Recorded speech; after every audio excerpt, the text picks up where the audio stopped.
वालों को सरकार मर्दानगी का सर्टिफिकेट देती विधानसभा। ये तो मर्दों का प्रदेश है, इसलिए बलात्कार हो रहे हैं। और दूसरी तरफ अपने आत्मसम्मान की रक्षा के लिए जो चंडियां कल निकलने वाली है, धारा 144 का भय दिखाकर रोकना चाहती है।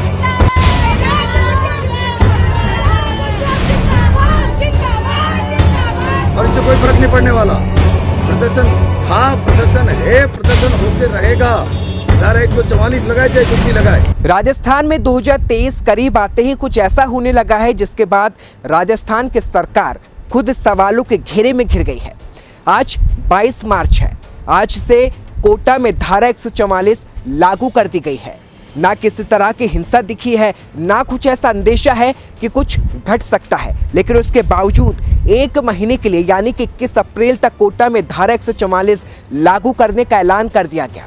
लेकिन सबसे बड़ी बात है कि धारा 144 लागू होते ही ये कहा गया है कि 5 से अधिक लोगों की भीड़ जमा नहीं हो सकती, किसी तरह का विरोध प्रदर्शन जुलूस नहीं निकाला जा सकता, किसी तरह की नारेबाजी नहीं की जा सकती।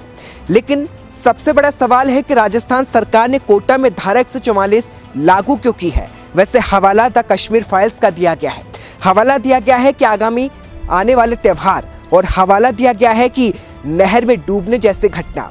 लेकिन हमारा सवाल यह है कि आखिर त्योहारों को लेकर शांति भंग कौन कर सकता है। हमारा सवाल यह है कि कोटा में द कश्मीर फाइल्स को लेकर ऐसा क्या हो सकता है कि सरकार ने धारा 144 लागू कर दी। और हमारा सवाल ये भी है कि धारा 144 आखिर क्यों लागू की गई है। क्या नहर में डूबने जैसे घटनाओं को धारा 144 रोक सकती है?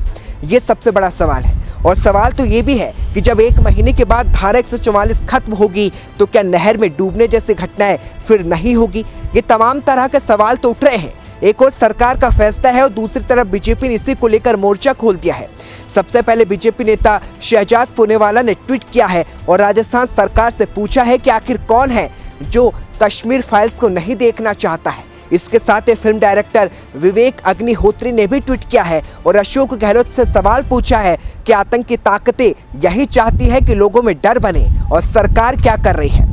वैसे हमारा सवाल भी यही है कि कोटा में एक महीने के लिए धारा 144 लागू करने का मकसद क्या है। आखिर द कश्मीर फाइल्स को लेकर कौन दंगे भड़का सकता है, आखिर अशांति को कौन भंग कर सकता है। और उससे बड़ा सवाल गुलाबी टाइम्स ये पूछ रहा है कि आखिर कैसे नहर में डूबने जैसे घटना को धारा 144 रोक सकती है। वैसे इसका जवाब शायद राजस्थान सरकार के किसी नेता के पास नहीं है, क्योंकि इस वक्त जहां धारा 144 लागू की गई है तो वहीं दूसरी ओर यूडीएच मंत्री शांति धारीवाल का वो बयान है जिसके ऊपर लगातार सियासत होती रही। और इस वक्त इसी बयान को लेकर बीजेपी के नेताओं ने ऐलान किया है प्रदर्शन का कि वो कोटा की सड़कों पर उतर के चंडी प्रदर्शन करेगी। और धारा 144 लागू होने के बीच भी बीजेपी नेताओं का ऐलान है कि वो अपना धरना प्रदर्शन जारी रखेगी और प्रदर्शन किया जाएगा। लेकिन हमारा सवाल सीधा राजस्थान के मुखिया अशोक गहलोत से है कि अशोक गहलोत ये तो बताए कि कोटा में आगामी त्यौहार को लेकर आखिर खतरा किससे है। अशोक गहलोत महोदय ये तो बताए कि आखिर धारा 144 किसके डर से और क्यों लागू की गई है। और अशोक गहलोत ये तो बताए कि जिस कश्मीर फाइल को पूरी दुनिया देख रही है उसको कोटा में रोका क्यों जा रहा है। क्योंकि एक बड़ा अपडेट ये भी है कि कोटा प्रशासन ने अपने बयान में ये कहा है कि सिनेमा घरों के बाहर किसी तरह का धारा 144 लागू नहीं होगी।